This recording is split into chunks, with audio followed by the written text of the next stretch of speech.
ಕಾಡೊಂದರಲ್ಲಿ ಮೃಗರಾಜನಿಗೆ ಅಂದರೆ ಸಿಂಹಕ್ಕೆ ಗಂಟಲ ಬೇನೆಯಾಗಿ ನರಳುತ್ತಿತ್ತು. ಗಂಟಲಿನಲ್ಲಿ ಏನೋ ಸಿಕ್ಕಿ ಹಾಕಿಕೊಂಡು ಅದು ಒಳಕ್ಕೂ ಹೋಗದೆ ಹೊರಕ್ಕೂ ಬಾರದೆ ತುಂಬ ನೋವನ್ನುಂಟು ಮಾಡಿತ್ತು. 2-3 ದಿನ ಸಿಂಹ ಏನನ್ನು ತಿನ್ನದೆ ಮೈಯೆಲ್ಲ ಬಿಸಿಯಾಗಿ ನೋವಿನಿಂದ ಅದಕ್ಕೆ ಜ್ವರ ಬಂದಂತಾಗಿತ್ತು. ಅದು ಮರದಡಿಯಲ್ಲಿ ಸಪ್ಪಗೆ ಮಲಗಿರುವುದನ್ನು ಕಂಡ ಕೊಕ್ಕರೆಯೊಂದು ಸಿಂಹದ ಬಳಿ ಬಂದು, ಏನು ವನರಾಜ, ಬೇಟೆಗೆ ಹೋಗಲಿಲ್ಲವೇ?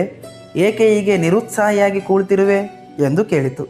ಆಗ ಸಿಂಹವು, ಅಯ್ಯೋ, ಏನೆಂದು ಹೇಳಲಿ ನಿನಗೆ, ಗಂಟಲ ಬೇನೆಯಾಗಿದೆ.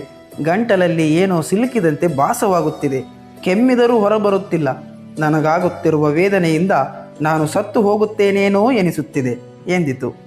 ಸಿಂಹದ ಆ ದುಸ್ಥಿತಿಯನ್ನು ನೋಡಿದ ಕೊಕ್ಕರೆಗೆ ಅದಕ್ಕೆ ಸಹಾಯ ಮಾಡುವ ಮನಸ್ಸಾಯಿತು. ವನರಾಜ, ನೀನು ಒಪ್ಪಿದರೆ ನನ್ನ ಚೂಪಾದ ಇಕ್ಕಳದಂತಹ ಕೊಕ್ಕಿನಿಂದ ನಿನ್ನ ಗಂಟಲಿನಲ್ಲಿ ಸಿಲುಕಿದ ಮೂಳೆಯ ಚೂರನ್ನು ತೆಗೆಯುತ್ತೇನೆ. ಆದರೆ ನನಗಿರುವ ಒಂದೇ ಭಯ, ನೀನು ನನ್ನ ಕೊಕ್ಕನ್ನು ನಿನ್ನ ಬಾಯಲ್ಲಿರಿಸಿದಾಗ ನೀನೇನಾದರೂ ನನ್ನನ್ನು ಗುಳುಂ ಮಾಡಿದರೆ ಎಂದಿತು. ಅಯ್ಯೋ ಕೊಕ್ಕರೆ, ನಿನ್ನ ಕೈ ಮುಗಿಯುತ್ತೇನೆ.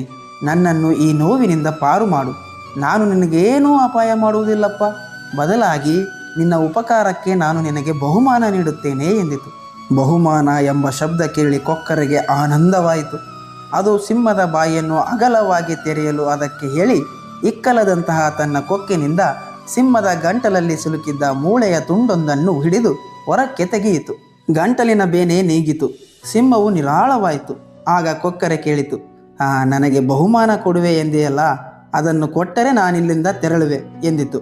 ಸಿಂಹವು ದುರುಗುಟ್ಟಿ ಕೊಕ್ಕರೆಯನ್ನು ನೋಡುತ್ತಾ, ನೀನು ನನ್ನ ಬಾಯೊಳಕ್ಕೆ ನಿನ್ನ ಕೊಕ್ಕರೆಯನ್ನಿರಿಸಿದಾಗ ನಿನ್ನನ್ನು ತಿನ್ನದೆ ಬಿಟ್ಟಿನಲ್ಲ, ಅದೇ ಹೆಚ್ಚು, ಹೋಗು ಇಲ್ಲಿಂದ ಎಂದಿತು. ಕೊಕ್ಕರೆಗೆ ನಿರಾಸೆಯಾಗಿ ದುಷ್ಟರ ಸಂಗ ಅಭಿಮಾನ ಭಂಗ, ಕೊಚ್ಚೆಗೆ ಕಲ್ಲೆಸೆದು ಮೈ ಮೇಲೆಲ್ಲ ಕೊಚ್ಚೆ ಸಿಡಿಸಿಕೊಂಡಂತಾಯಿತು ನನ್ನ ಸ್ಥಿತಿ ಎಂದುಕೊಂಡು ಅಲ್ಲಿಂದ ತೆರಳಿತು. ಸ್ನೇಹಿತರೆ, ಹೀಗೆ ಕಾರ್ಯಸಾಧಕರು ಮರುಳು ಮಾಡಿ ತಮ್ಮ ಕಾರ್ಯ ಸಾಧಿಸಿಕೊಳ್ಳುತ್ತಾರೆ. ನಾವು ಎಚ್ಚರದಿಂದಿರಬೇಕಷ್ಟೇ. ಅತಿ ವಿನಯಂ ಧೂರ್ತ ಲಕ್ಷಣಂ ಎನ್ನುತ್ತಾರೆ ಬಲ್ಲವರು.